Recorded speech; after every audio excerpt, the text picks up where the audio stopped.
नमस्कार दोस्तों, मैं प्राची संस्कृति आईएएस यूट्यूब चैनल पर आप लोगों का बेहद स्वागत करती हूँ। मैपिंग रिवीजन सीरीज जो यूपीएससी 2022 के लिए संस्कृति आईएएस की ओर से लेकर आई गई है, ये उसका पार्ट 2 है।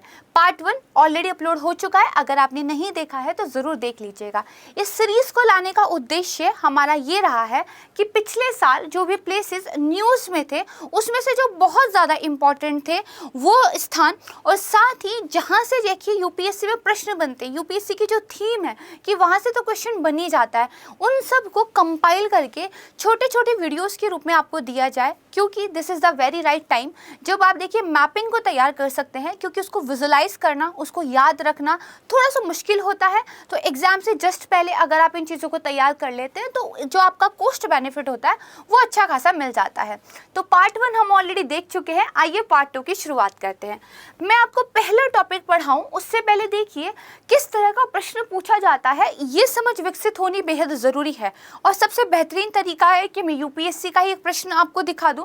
तो जैसे यहाँ पर 2019 में पूछा गया कि ये आपको पेयर दिए गए हैं, इसमें से जो सही मैच कर रहा है वो उसका आपको आंसर बताना है। उन्होंने एडियाटिक सी, ब्लैक सी, कैस्पियन सी, मेडिटेरियन सी और रेड सी, पांचों इंपॉर्टेंट है और पांचों ही दे दिए, ठीक है। और उसके सामने उन्होंने बॉर्डरिंग कंट्रीज, उनसे सीमा बनाने वाले देश दे दिए, अल्बेनिया, क्रोएशिया, कजाकिस्तान, मोरक्को और सीरिया। अब उन्होंने आपसे पूछा कि कौन सा सही मैच करता है। तो देखिए इस तरह का प्रश्न सॉल्व करने के लिए आपको कम से कम, अगर ऑप्शन से भी आप डेराइव करना चाहते हैं, तब भी 3 से 4 जो सी हैं, है ना, और उनसे जो बॉर्डर करने वाली कंट्रीज हैं उनका पता हो तो ही आप सॉल्व कर पाएंगे। हालांकि थोड़ा सा और ऑप्शन से डेराइव हो सकता है, बट स्टिल अगर आपको ये सी और इनसे लोकेशन जो इनकी है, इनसे जो बॉर्डर करने वाली कंट्रीज है, इनका नहीं पता होगा, थोड़ी सी मुश्किल जो है प्रश्नों को सॉल्व करने में हो जाएगी। तो इसीलिए मेरा ये एम्फेसिस रहेगा इन वीडियोस पे कि जितनी भी इंपॉर्टेंट लोकेशंस हैं उनके आसपास की जो कंट्रीज हैं वो मैं आपको याद करा दूं, ट्रिक के माध्यम से करेंगे ताकि चीज़ों को याद रखना आसान हो जाए। तो आइए हमारा आज का पहला टॉपिक देखते हैं, कैस्पियन सागर। मैंने अभी बताया क्वेश्चन में कैस्पियन सी पूछा गया है और ये हम पढ़ रहे हैं क्योंकि ये थीम है यूपीएससी की, यहाँ से प्रश्न बनता ही है। तो सबसे पहले तो देखिए कैस्पियन सागर की लोकेशन देख लेते हैं। ये एशिया और यूरोप के बीच में पड़ता है। जैसे अगर आप देखेंगे कजाकिस्तान, तुर्कमेनिस्तान इसके वेस्ट में पड़ता है, और रशिया, अजरबैजान, जॉर्जिया, आर्मेनिया इनके देखिए ये ईस्ट में पड़ता है। तो ये वाला हिस्सा एशिया हुआ, ये वाला हिस्सा और यूरोप हुआ, इनके बीच ये जो है पड़ता है। अब इसको देखिए बॉर्डर करने वाली कंट्रीज कौन कौन सी हैं। तो सबसे पहली आपकी कौन सी है, कजाकिस्तान है। दूसरी कौन सी है, तो तुर्कमेनिस्तान है। यहाँ पर देखिए ईरान है, इसके बाद अजरबैजान है और रशिया है। आपको याद होगा कल मैंने आपको अरल सी के बारे में भी पढ़ाया था। तो देखिए कैस्पियन सी से जब आप ईस्ट में जाएंगे तो यहाँ पर अरल सी पड़ता है, जो कजाकिस्तान और उज्बेकिस्तान के बीच में आधा आधा विभाजित है। यानी कि अगर कभी सीक्वेंस में लगाने की बारी आ जाए तो दो चीज़ों का सीक्वेंस तो आपको पक्का याद हो गया कि अगर पहले अरल सी है तो उसके वेस्ट में फिर क्या है, कैस्पियन सी है, देन उसके वेस्ट में क्या है, फिर रशिया है, ठीक है। तो ये आप समझे। अब देखिए कैस्पियन सी भी अरल सी की ही वजह से कुछ चर्चा में भी था, इसका भी जो साइज है धीरे धीरे देखिए श्रिंक हो रहा है। दूसरी बात ध्यान रखनी है, इसका नाम भले ही सी हो लेकिन दरअसल ये एक लेक है, एक झील है, ठीक है। तो ये ध्यान रखिएगा। अब हम इसकी बॉर्डरिंग जो कंट्रीज है, वैसे तो ज़्यादा नहीं है, याद रख सकते हैं, बट स्टिल अगर एक ट्रिक हमारे दिमाग में हो तो हमें क्या है एग्जाम में आसान हो जाएगा, पक्का यकीन होगा कि हाँ यही होगा। तो आइए उस ट्रिक को थोड़ा सा समझ लेते हैं। जैसे यहाँ पर देखिए कैस्पियन सी को अगर आपने याद रखना है तो एक डायलॉग आपको ने सुना ही होगा, तारीख पे तारीख। तो देखिए इसको इस तरीके से याद रखिए कि तारीख पे तारीख, कैसी तारीख। तो ये जो कैसी तारीख वर्ड है ना, इसको ध्यान रखिए। कैसी मतलब कैस्पियन सी और तारीख मतलब इसका जो है ट्रिक है। अब आइए देखते हैं, टी से आपका क्या बन जाता है, तो तुर्कमेनिस्तान बन जाता है। ए से देखेंगे तो अजरबैजान बन जाता है। आर से देखिए रशिया है। आई से ईरान हो जाएगा और के से आपका कजाकिस्तान हो जाता है। एक और चीज ध्यान रखिएगा, तारीख ख के एच, वो वाला नहीं याद रखना है, तारीख क ये वाला याद रखना है, इसलिए मैंने एच को देखिए ब्रैकेट में कर दिया। एक और चीज, जहां पर भी रशिया का नाम आ रहा है ना, वो तो वैसे भी इंपॉर्टेंट है क्योंकि रशिया ने जो अफलातून मचाया हुआ है यूक्रेन में, तो देखिए एग्जाम के लिहाज से तो वो इम्पोर्टेंट हो ही जाता है। तो देखिए 1 2 3 4 5 टोटल 5 कंट्रीज हैं जो कैस्पियन सी को बॉर्डर करती है। पांचों का नाम याद रखना है तारीख के नाम से। अब हम थोड़ा सा कैस्पियन सी के बारे में देखिए समझ लेते हैं। पहली बात तो आपने ध्यान रखनी है कि ये क्या है, एक एंडोरेक बेसिन है। एंडोरेक बेसिन क्या होता है, देखिए एक ऐसी जगह जहां पर जो है पानी बाहर ड्रेनेज ना होता हो, यानी कि पूरा पानी इसी के अंदर भरा रहता हो, किसी नदी या किसी समुद्र में वो जो है पानी का बहिर्वाह आउट गोइंग ना हो रही हो, ठीक है। अच्छा, अब देखिए पानी का फिर बैलेंस कैसे बना रहता है, भाई पानी आता है और कहीं जा तो रहा नहीं, फिर वो कहाँ जा रहा है, तो वाष्पीकरण के द्वारा देखिए पानी का संतुलन यहाँ पर होता है। इसीलिए एक लेक है, क्योंकि देखिए लेक ही एक स्थलबद्ध आकृति के रूप में हो सकती है। जो समुद्र वगैरह होते हैं किसी ना किसी लिंकेज के द्वारा, किसी स्ट्रेट के द्वारा, किसी गल्फ के द्वारा, वो किसी दूसरे सी से, किसी रिवर से वो जुड़े ही रहते हैं, ठीक है। तो दो बातें कि क्या है, ये एक एंडोरेक बेसिन है जिसमें वाटर का जो है आउट ड्रेनेज नहीं होता। तो इतना आपने समझा, ठीक है। लोकेशंस आपको याद हो गई, बॉर्डरिंग कंट्रीज आपको याद हो गई। दूसरा इंपॉर्टेंट क्या है, काला सागर, ब्लैक सी, अगेन वेरी इंपॉर्टेंट। तो आइए पहले तो देखिए काला सागर की थोड़ी सी लोकेशन देख लेते हैं। यहाँ पर देखिए ब्लैक सी है, मैंने आपको कहा था कि रशिया जहाँ पर आ जाए वो इम्पोर्टेंट हो जाता है, और यहाँ तो देखिए रशिया भी आ गया है और यूक्रेन भी आ गया है, तो मतलब ये तो और भी ज़्यादा इंपॉर्टेंट हो जाता है। तो देखिए ये है आपका ब्लैक सी, ठीक है, ये आपका क्या है, सी ऑफ अजोव है, यहाँ आप देखेंगे तो सी ऑफ मरमरा है, और वापस आप आ जाएंगे तो अजियन सी है, और वापस आप आ जाएंगे तो मेडिटेरियन सी है। यानी कि अगर रशिया को यूरोप तक अपना सामान भेजना है तो वो यहाँ से आएगा और यहाँ से आएगा, यहाँ जाएगा। अगर आपने इधर आना है रशिया को तो यहाँ से आएगा, यहाँ से आएगा, अजियन सी से जाएगा, मेडिटेरियन सी से जाएगा, तो यहाँ जा सकता है। यानी कि this is very strategically important route for the Russia, और इसीलिए रशिया ब्लैक सी पर अपने प्रभुत्व को देखिए बनाकर रखना चाहता है। इसीलिए देखिए जो यहाँ पर यूक्रेन था, ठीक है, यूक्रेन का ये वाला जो हिस्सा था इसको वो पहले कब्जा कर चुके हैं, और अभी मैं आपको अगेन एक मैप में दिखाऊंगी कि जो मारियापोल पे इन्होंने कब्जा कर लिया है वो भी बहुत इंपॉर्टेंट लोकेशन में है। तो ये आपने समझा। अब हमें पता होना चाहिए कि ब्लैक सी की जो बॉर्डर करने वाली कंट्रीज है वो कौन कौन सी है। तो रशिया और यूक्रेन के नाम तो आपको एकदम याद ही होने चाहिए। मैं अगर ऐसे आप सो रहे हो उठा के पूछूं कि ब्लैक सी को कौन बॉर्डर करता है, आप बोले ब्लैक यूक्रेन और रशिया, ऐसे याद होना चाहिए, ठीक है। दूसरा देखिए, तो दूसरा आप यहाँ पे देखेंगे तो जो रोमानिया है, ठीक है, ये आप देखेंगे ये रोमानिया है। उसके अलावा देखिए बुल्गारिया है, ठीक है, फिर आप देखेंगे तो टर्की है, और यहाँ पर आप देखेंगे तो देखिए जॉर्जिया है। तो ये कुछ कंट्रीज हैं। अगेन वही बात आती है, याद कैसे रखा जाए, तो आइए इसको भी देख लेते हैं। ये हमने समझ लिया था। नेक्स्ट देखते हैं ब्लैक सी। तो देखिए ब्लैक टर्की बर्गर, इतना ध्यान रखिएगा। तो ब्लैक टर्की बर्गर, देखिए टर्की की आइसक्रीम वगैरह तो फेमस है, बर्गर भी फेमस कर लेते हैं, क्यों नहीं। तो टर्की से मतलब देखिए ब्लैक से मतलब तो हम ब्लैक सी की ट्रिक याद कर रहे हैं। टर्की मतलब एक कंट्री टर्की भी है जो उसको बॉर्डर करती है, बाकी कौन सी है, बस इतना ध्यान रखना है। बर्गर में मैंने सब कुछ कैपिटल में रखा है सिवाय ई को छोड़ के। अच्छा, तो देखिए जो कैपिटल में वही हमारे ट्रिक में मेन होता है। बी से क्या है, तो बुल्गारिया है, ठीक है, टर्की ऑलरेडी हो चुका है। यू से तो यूक्रेन है, आर से देखेंगे तो रशिया है। इसके बाद देखिए जी से आपका जॉर्जिया है, एंड देन आर से आपका रोमानिया है, ठीक है। थोड़ा सा क्या रखिएगा, ईया वर्ड ये आता है तो आपको रोमानिया, बुल्गारिया, रशिया, जॉर्जिया ये थोड़े याद रहेंगे। ईया की साउंड जो है निकलती है। तो ये देखिए कितनी हो गई टोटल, 5 अगेन कंट्रीज हो गई जो ब्लैक सी को बॉर्डर करती हैं। इसको ध्यान रखिएगा। इस बार के एग्जाम के लिए देखिए यूपीएससी तो अनप्रेडिक्टेबल है, हमें नहीं पता वो क्या पूछेंगे, लेकिन ये इम्पोर्टेंट बहुत ज़्यादा है, तो उसको थोड़ा अच्छे से प्रिपेयर कीजिएगा। अब देखिए यहाँ आ जाते हैं। ये देखिए आपको सी ऑफ अजोव मिल रहा है। सी ऑफ अजोव से मैंने आपको बताया कि अगर आप ये वाला रास्ता लें, ठीक है, यहाँ से भी आप पानी में आ सकते हैं, और थोड़ा सा अगर आप देखेंगे तो ये वाला भी कुछ रास्ता ऐसा है, कुछ लैंड को मिला के यहाँ भी आप आ सकते हैं। कुछ इंपॉर्टेंट चीज़ें देख लेते हैं यहाँ पर। जो आपका देखिए सेवास्तोपोल है, ये जो पोर्ट है ये बहुत इंपॉर्टेंट है, क्योंकि ये एकमात्र पोर्ट ऐसा है जो बर्फ में नहीं जमता। बाकी के जो इधर के पोर्ट है ना वो बर्फ से जम जाते हैं। तो रशिया ने एक्चुअली यहाँ पर जो क्रीमिया पर कब्जा किया था ना, उसका एक बहुत बड़ा रीज़न था इस पोर्ट पर कब्जा करना, तो इसका नाम आपको पता होना चाहिए, ठीक है। इसके बाद देखिए जब यहाँ से भी आप देखेंगे और ये भी आप देखेंगे तो कहाँ पहुँच रहे हैं, ये आप ब्लैक सी में पहुँच रहे हैं। आइए नेक्स्ट एक मैप से देख लेते हैं।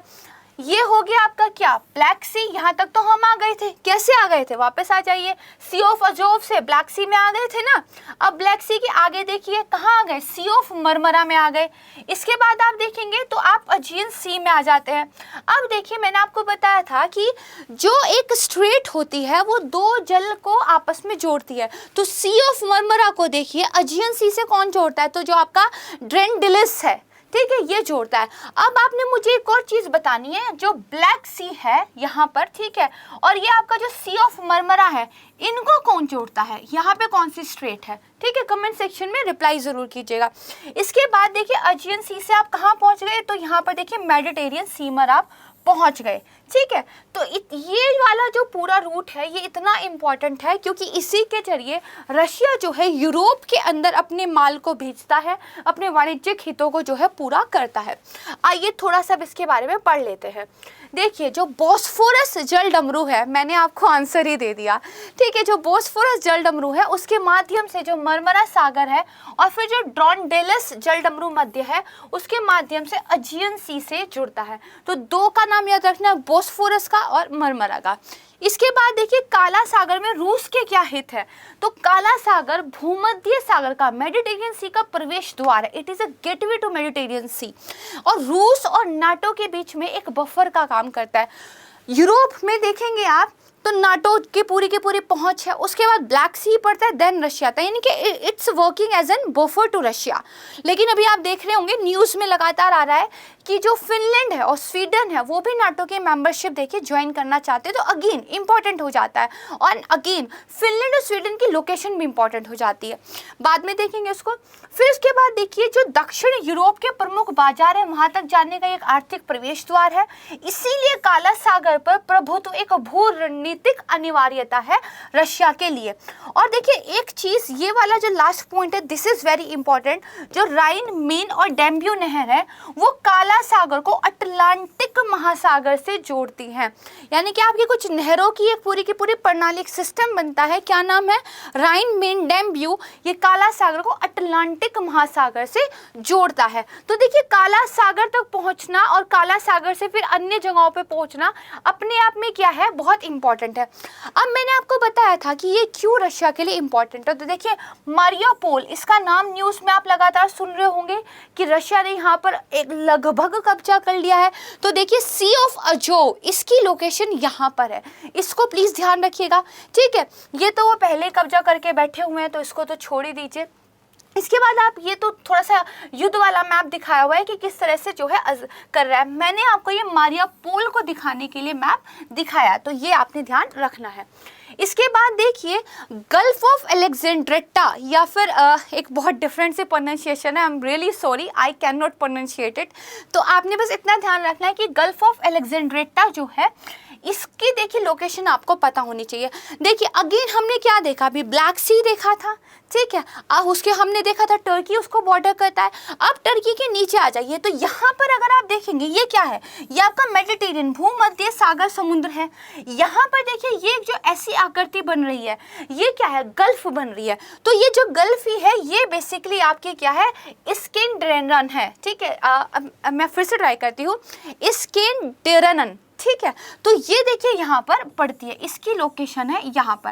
अब मगर आपसे ये पूछूं कि जो गल्फ ऑफ अलेक्जेंड्रेटा है ये कहाँ पर अवस्थित है, तो no it's very easy to answer, ma'am भूमध्य सागर में, आपने अभी तो बताया। चलिए एक प्रश्न मैं आपसे पूछती हूँ, उसका आंसर आप बताइएगा, ठीक है। अब आप मुझे ये बताइए कि अलेक्जेंड्रेटा की खाड़ी या फिर जो स्कैंडेनेवियन है ये किसका एक हिस्सा है। आपने भी क्या पढ़ा, भूमध्य सागर का हिस्सा है, क्या ये ऑप्शंस में है, मुझे तो नहीं दिखाई दे रहा है, तो फिर मैम आपने क्या पढ़ाया है। देखिए यही है मैपिंग का खेल, ऊपर से नहीं पढ़ना होता, चीज़ों को थोड़ा डिटेल में पढ़ना होता है। ऑप्शंस क्या है, आयोनियन सागर, लेवेंटाइन सागर, ईजियन सागर, एड्रियाटिक सागर, अगेन इंपॉर्टेंट है। हमने पढ़ा मेडिटेरियन सी के अगेन जो है हिस्से हैं उनके अलग अलग नाम हैं। जैसे ये जो वाला हिस्सा है ये वेस्ट मेडिटेरियन कहलाता है, क्योंकि अगर ये पूरा भूमध्य सागर है तो ये हिस्सा तो पश्चिमी हो गया कि नहीं हो गया। इसके बाद यहाँ पर देखेंगे तो आपका एड्रियाटिक सी है, ठीक है, ये आप देखेंगे तो ये आपका आयोनियन सी है, यहाँ आप देखेंगे तो ये आपका अजियन सी है, ये टर्की है, और ये आप देखेंगे तो ये आपका लावेटियन सी है। अब वापस से पिछले मैप पे आ जाइए, तो जो मैं यहाँ की बात कर रही हूँ तो ये आपका लेवेंथियन सी नहीं पड़ रहा था, क्योंकि देखिए यहाँ पर क्या है, साइप्रस है। ठीक है, वापस आ जाइए, तो यहाँ पर ये क्या है, देखिए साइप्रस है। तो अब क्योंकि ये यहाँ पर थी तो अब इसका आंसर क्या हो जाएगा, भूमध्य सागर के अंदर भी जो लेवेंथियन सी है उसका ये पार्ट है। Now this is C is the right answer. Okay, तो इस तरीके से मैप थोड़ा सा पढ़ना है हमें। आइए, इतना तो आप अच्छे से समझ गए। अब देखिए जो आपका तार स्ट्रेट है ये दरअसल न्यूज़ में है। इसकी लोकेशन कहाँ पे है, तो देखिए रशिया का मैंने इसीलिए मैप पे थोड़ा फोकस किया है क्योंकि ये इंपॉर्टेंट है। अगेन यूपीएससी को प्रिडिक्ट हम नहीं कर सकते, वो डिच भी कर देते हैं और बहुत बार करते हैं, बट हमारी ड्यूटी है हम पढ़ें। तो देखिए रशिया, और यहाँ पे सखालिन उनका एक आइलैंड है, किसका है, रशिया का ही है। इस रशिया के बीच में टाटर स्ट्रेट देखिए आपका पड़ता है। ठीक है, तो ये आप ध्यान रखिएगा, Sakhalin island and Russia. Again next location आपकी क्या है, स्वेज नहर। देखिए लगातार न्यूज़ में, लास्ट ईयर तो बहुत ज़्यादा इंपॉर्टेंट थी, कुछ इस पे अवरोध वगैरह की स्थिति हुई थी, लेकिन इस साल भी ये इंपॉर्टेंट है। तो देखिए सबसे पहले तो क्या है आपका, रेड सी है, लाल सागर है। इसी लाल सागर को जब आप ऊपर जाते हैं, ये आप यहाँ जाएंगे तो ये जो एक नहर बनाई गई है इसी को देखिए स्वेज नहर बोलते हैं। कैसे बनाई गई, यहाँ पे देखिए ये क्या है आपकी गल्फ ऑफ स्वेज है।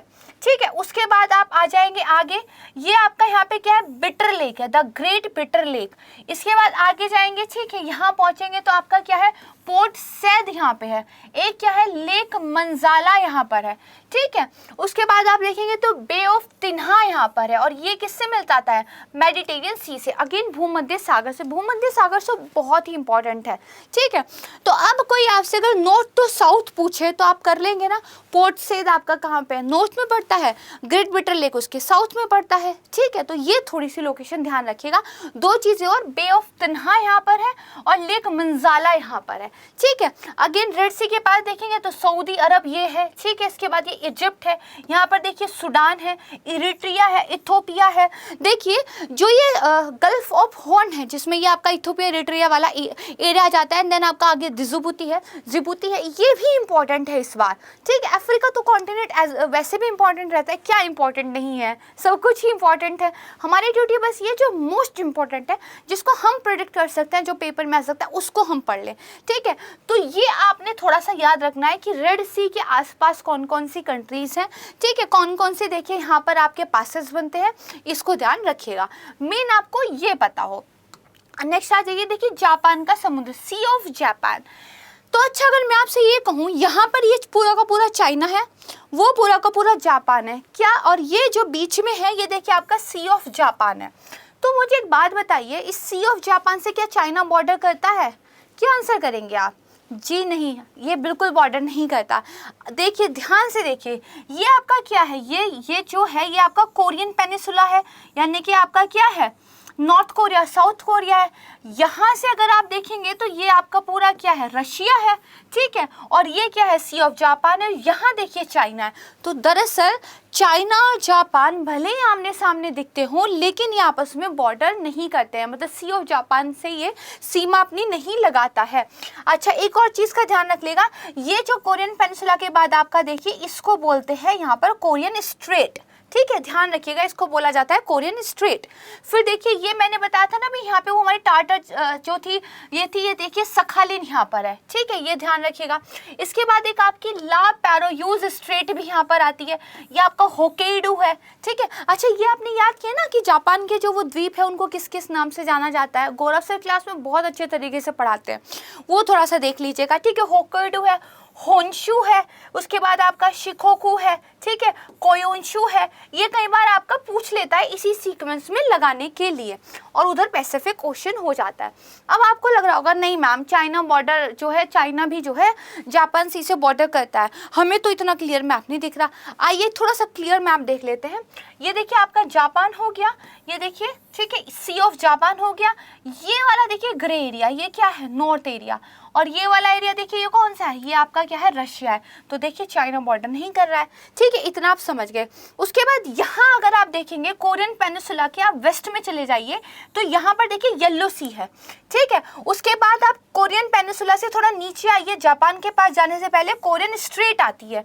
फिर थोड़ा आप आगे बढ़िए, आगे बढ़ेंगे तो यहाँ पे देखिए सीओ ओखोथस पड़ता है, ठीक है। फिर आप वापस जाइए तो आपका टाटा स्ट्रेट पड़ता है, मैंने बताया रशिया था। एक पूरा सर्किल मतलब हमने ये कवर कर लिया, इसको ध्यान रखिएगा। अच्छा, एक कुनिल आइलैंड को भी ध्यान रखिएगा, जो सी ऑफ ओखोथस है उसके साउथ में देखिए आपका कुनिल आइलैंड पड़ता है, और इसकी ओनरशिप को लेकर थोड़े से पंगे चल रहे हैं, वो तो चलते ही रहते हैं, तो ये बस हमें थोड़ी लोकेशन पता हो। चलिए ये हो गया। अब देखिए, क्योंकि ये वाला पूरा एरिया चाइना अपने दबदबे में रखना चाहता है, और 9 डैश लाइन इसलिए इंपॉर्टेंट हो जाता है, जो मैंने आपको पार्ट 1 में भी पढ़ाई थी। तो देखिए यहाँ पर कुछ द्वीप हैं, जैसे स्पार्टले आइलैंड है, देन उसके बाद आपका कौन है, स्कार्बो आइलैंड है, ठीक है। फिर आपका कौन सा है, तो मैसल्सफील्ड बैंक है, ठीक है। ये आप देखेंगे तो पार्सल आइलैंड है, फिर आपका प्रातास आइलैंड है, ठीक है। और आपका फिर एक मुश्किल से नेम वाला आइलैंड है, प्लीज़ इसको पढ़ लीजिएगा, ठीक है। तो कई बार देखिए नॉर्थ टू साउथ इनको भी लगाने के लिए पूछा जा सकता है, तो इनके रिलेटिव जो है आपको लोकेशंस कम से कम पता हो। ये जो अलग अलग लाइनें दिखाई गई है ना, इन पे ध्यान मत दीजिएगा, दरअसल किस आइलैंड पे कौन कौन सी कंट्री अपना दावा करती है, ये बेसिकली यहाँ पर बताया हुआ है। अच्छा, इसको मैं पढ़ ही देती हूँ। तो शेकांकू आइलैंड इसको बोलते हैं। इसके अलावा देखिए दियाओयू, ये भी इसको बोला जाता है, ठीक है। तो इस तरह साउथ टू नॉर्थ आपको जो है, नॉर्थ टू साउथ आपको पता हो। अब वापस आ जाइए।